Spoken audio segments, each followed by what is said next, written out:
Yes. So, namaste, man.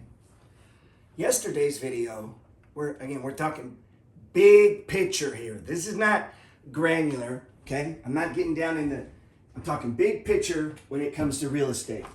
If you have it's super important you get the philosophy of real estate before you start digging into, all the little rabbit holes, let's call it. 4 ways you make money with rental properties. 1, cash flow. This is right out of the back of my ebook, the very last part. It's not even that long. And I end the book with just like, listen, this is how you got to see real estate. You make money 4 ways. Cash flow, debt, meaning debt allows you to leverage yourself. So debt, the loan is paid down, right? So every month that you successfully rent a property, the loan is paid down, right? You put a little money in your pocket, the loan is paid down, the property is depreciated over 27.1 years, and that's about 3% a year. So if you have a $100K house, to understand depreciation, you get to write off, basically, again, we're doing easy math here, $3,000 of profit against depreciation. You get to write off the asset because it's deteriorating. Fucking weather, storm, winter, everything's killing it. So the government graciously gives you $3K tax write-off. Simplest way to say it. On average, you're probably making about $3K per house if you have it debt leveraged or per door. These are just general numbers. So, and net effect is it makes that cash flow basically tax-free. Now, the next way is appreciation. The home goes up in value. In my area, honestly, to be honest, if I lived somewhere else, I would have made a lot more money. My area has appreciated on average about 5 to 7% a year. That's not great. It's average. My adult life, every house, and I own 16 houses, right? Not a massive amount. 16 structures, 16 doors that could be rented. On each of those 16, and we talked about this house, there's a holding cost. It costs me money personally. I mean, I'm on the hook for it. You're on the hook for it. As a landlord, as a property owner, as someone who's decided, hey, I want to go out in this world, I want to try to get rich. Getting rich is about the money you keep. But it's not just about saving it, because if you're trying to get to $1 million, you want $1 million. Look, dude, there's a lot of zeros. Are you going to save it? You're going to save $1 million? Right? In 10 years, what is that? That's $100K a year, bro. Divide that by 12, it's like $9,200 a month, every month, for the next 10 fucking years for you to get to $1 million. So what this game allows you to do is to take money and put it into one of the oldest investments in the world, property, land, trailer parks, shopping centers, parking garages, real estate. Now, I don't know how to do parking garages. I'm sure it's not, I'm sure it's not brain surgery, but it's not I don't do a trailer parks, even though I lived in them, but I bet I could. My point being is these things are open if you have money. So I just did what to me is the easiest one. I lived in real estate my whole life, either in a trailer, in an apartment building, or in a house, and then ultimately to me owning houses, right? And so we all start with zero. We're all living in a house that we're born in, and it's our parents. But when you leave there, if you have money, if you have a track record, you have a good credit score, you have 2 years tax returns, you've saved your money, you're an honest person, you can go to people and say, hey, can I borrow money? And you go borrow money and you buy a property. You could buy a beach house. You can be 25 years old now and get qualified and buy a beach house. And you say, but they're expensive. Who gives a fuck? You own it. And you just pay off your beach house. Like it just becomes something that you own. You are a possessor of assets that appreciate, that produce cash flow, that you've leveraged yourself, that you get to depreciate. And if it appreciates, you get to capture the money going that way. But in the meantime, there's holding cost. Each one of those units come with what? Debt. Now to buy a property, typically in the housing market, we're going to put 20% down. And 30% down if we start pushing up into the commercial stuff. Like you're going to want more. Apartment buildings, 30, 35, maybe 40%. You know, maybe they don't trust you. They're like, hey, we'll give you 60, but you got to put up 40. Now, how could you do that? Well, you could go buy 4 or 5 houses. This is not hard. You can go buy a house tomorrow. Some of you guys act like this is complicated. You just need money, bro. You need money, guts, have the personal power to go do it, to go look for the deal. You got to leave your house, you got to get online, you got to start looking, you got to become a fucking aggressive, you got to get out there and push your intent and go into the housing market and say, let me see this, let me see that, let me see this. And everybody says, well, they're too expensive, but who gives a, go walk some properties, man. Go demand one, go look, go meet people, bump in, is that for sale? Like, I'm looking for property, man. Be fucking annoying. Like, be annoying about it. Go look. Ain't nothing they can say but stop looking. But each property, holding costs, concludes what? Debt. We owe the bank every month. You don't get to punk out. You got to pay the bank every single month. You owe. No excuses. You're now a landlord. You got to pay this. Different kind of person than a person who can't pay their rent every month. You have to take yourself to a different level. You have to hold yourself to a different level of accountability. The people that own assets, that appreciate, that produce cash flow, that are leveraged, that are tax advantage, own all the shit in this country. This is how they think. They're looking for money in their pocket. They're looking to leverage themselves. They want to write it off against their taxes, and they want this shit to go up so they can either pass it down or sell it to somebody else wanting to get in the game. So if I sell my property to a young man and he comes in and let's say he puts 25% down, he gets this remodeled house in great working shape. It's going to put $200 a month in his pocket. He's going to use the rents to pay down the debt. He don't give a fuck what I got. He's happy that I got paid. He gets to start the game again. He's not paying the house off. The tenant's paying the house off. All he did is assume the responsibility of. Man, this real estate is a head game, bro. You got to get your mind around this is how you make money and then decide you want to go get that and go get it. But to do that game, you got to have money. And that money has got to be able to go to work, which means you need what? Credibility. In other words, credit. You need a good credit score. Nobody will do this for you. Nobody gave me 16 houses. I got to go get them. I had a friend with 128 houses. He had to go get them. He wanted them. Nobody gave Rick Jarman permission to have 128 homes collecting rent. 128 people bring you 20% of their income in the form of rent. Imagine 125 people every month come in and give you $900 to $1,000. That means you're collecting, $110 to $120,000 a month in rent, which is what? Over $1 million a year. And you say, well, how'd you get that job? It ain't a job. It's a fucking choice and decision. He chose this. He said, hey, I'd like to collect $1 million a month in rent. You say, well, how do you do that? Go buy houses. Okay, how do I do that? I need money. I need money and I need to be in the business. I need to know contractors. I need to know real estate agents and insurance people. And I need to understand my market. And I got to go look, right? I got to go look around. I got to get in it. And I got to get busy. And I got to get a deal going. And I got to get a property under management. I need to start collecting fucking rent. That's the business I'm in. Not talking myself out of it. But understanding inside of this business is a cost. There's a responsibility. I owe on this debt. I owe the government of the United States, or a local town. I owe them property taxes, bro. So you owe property taxes. If you don't feel good, you pay this. If you don't feel like it, you get paid this. You don't get to be like other people. Your friends that ain't doing shit. You don't get to do that. We got enough time? See, a lot of people aren't doing shit. You ain't got no responsibilities. And that's why you're not rich. Nobody fucking depends on you. They don't want your service. They don't want your talent. They don't want your art. They don't want your time. You don't have a product or a service that they need. And so, no, they're not giving you money. Everyone needs housing. That's why I got in that business. It's stupid. It's stupid easy, man. This is a dumb man's game. Miss a dumb man's game.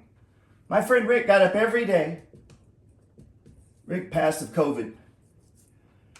And I'm recording this as I'm doing the video.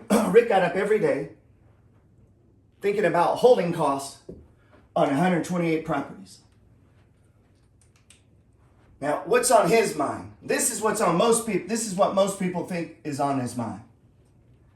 Look at this right here. What do you see? That's the holding costs. Walls, roofs, plumbing, electrical, doors, windows, stairs. What else? Lighting. Lighting ties in with electrical, right? Light systems. Every room has a light. Every room has a light switch. That light switch has a light cover. So when you say you know real estate, this is what I'm talking about, man. So if you're king of your kingdom and you're doing this on a budget, see, I was doing it on a budget, so I need to know about these things, man. I need to know what can I do and what do I need to pay a professional to do.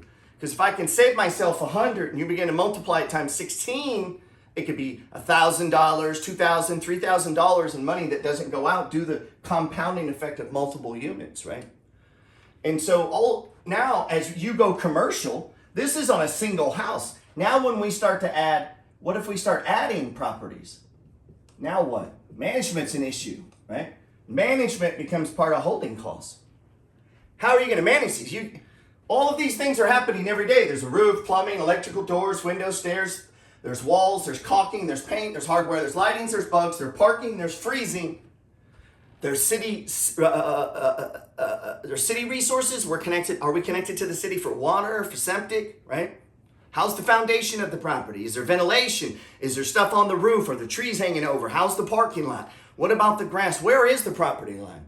Like this, real estate is that like this, you have to be on this, man. You don't get to 128 by not understanding the shit I just said. All of the moving parts, the components that make up a property, a house, a municipality, local, state, federal, different taxes, rules and laws.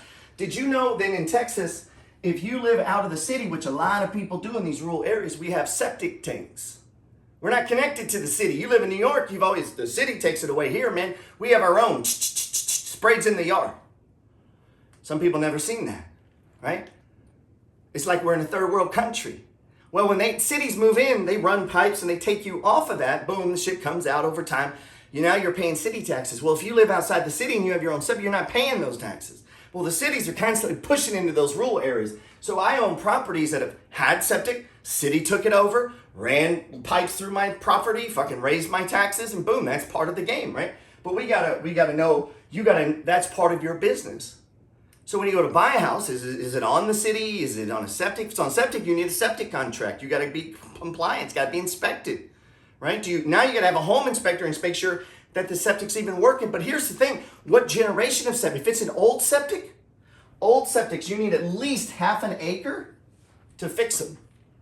In other words, if you were on a quarter acre, big city lot, and your septic went bad, house is condemned. Can't fix it. It's against the law. They outlawed septics that small. Otherwise, this fucking place that you'd have people with septics all over the place. You need them to all come and go underground and go on one system. Keep the city healthy as the city comes together. And so they move people off septic, right? So they said, listen, if you're going to keep your septic, you have to have so much land, man. We need some fucking space between you and what you're dumping, right? It's just your toilet. It's dumping into your neighbor's yards, all right? So that became a thing. And guess what? People are buying houses where a septic can't be fixed. And the only saving grace for you is that the city annexes the area and comes through and puts in city septic. And they've done that to a lot of places. But I've seen houses for sale where, I know the law. They're still selling it. These are things you learn. You got to have a plumber. You need an electrician. You need a roofer. What else you need? You need a banker. Why? Debt. See all the things we're thinking about? This is real estate, man. You're thinking about all these things, right? You get what I'm saying? Holding costs. Holding costs is more than all of this too. What? It's human cost. If we could add one. Shit, where's my eraser? Say, what do you mean?